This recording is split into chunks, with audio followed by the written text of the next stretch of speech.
Hello, আসসালামু আলাইকুম। কে বলছেন? আমি আবির। যেতে ভিড়ছিলেন ঠিক ওই সময় আপনার একটা ব্যাগ রাস্তায় পড়ে যায়। হ্যাঁ রাইট, আমার ওয়ালেটটা আপনি পেয়েছেন? জি। Thank God. আপনি জাস্ট আমার ওয়ালেটটা ফেরত দেন, দ্যাটস ইট। সেটা তো অবশ্যই দিব, ফেরত দিব বলেই আমি আপনাকে ফোনটা দিয়েছি। ওকে, আমি আপনাকে কোথায় এসে দেবেন আমি অ্যাড্রেসটা পাঠিয়ে দিচ্ছি, প্লিজ টাইমলি চলে আসবেন। হ্যাঁ,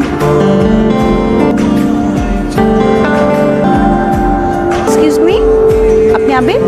আমি মায়া। ভাই কেমন আছেন? ভালো আছি, বসেন। আমি খুবই কিউরিয়াস ছিলাম যে আপনি আসবেন কি আসবেন না।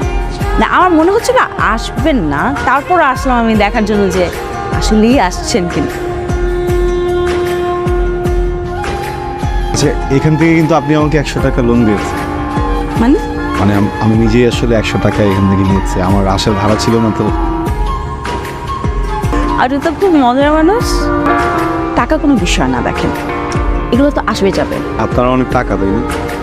আমার না, আমার বাবার অনেক টাকা। ওটা কোনো বিষয় না, লয়ালিটি হচ্ছে ম্যাটার করে। বলেন কি খাবেন? আমি তো আসলে এখন কি খাবো, কফি খাই ইউজুয়ালি। কফি খাবেন? ওকে, এক্সকিউজ মি, 2 টাকা পেছেন। আপনি 100 টাকা রাখেন, এটা বকশিস না, আপনার যাওয়ার ভাড়া। এটা লাগবে না, 100 টাকা নিলাম না।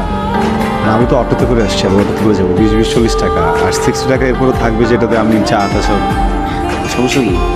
এটা তো অনেক হিসেবে।